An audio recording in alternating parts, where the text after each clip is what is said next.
Kalau ada masalah asma, kalau ada masalah thyroid, okey. Ini ada satu testimoni yang semalam ada orang share dalam grup kita orang lah, grup Live Nutrik.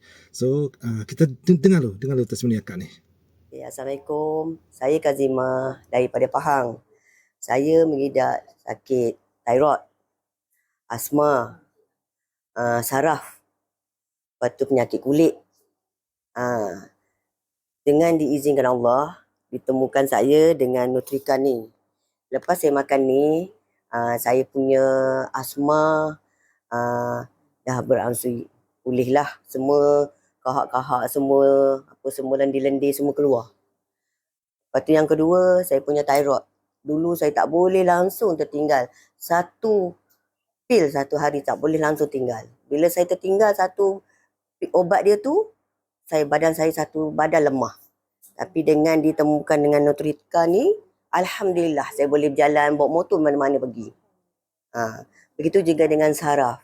Dengan saraf saya dulu sakit lutut. Boleh katakan tiap detik, tiap saat lutut saya sakit macam ada pisau dekat dalam lutut saya ni. Dua-dua belah. Alhamdulillah dengan saya gunakan Nutrika ni, alhamdulillah. Tak rasa sakit lagi dah. Okey, menarik kan? Ambil Nutrika, tengok masalah dia, masalah kesihatan dia okey, dah bertambah baik.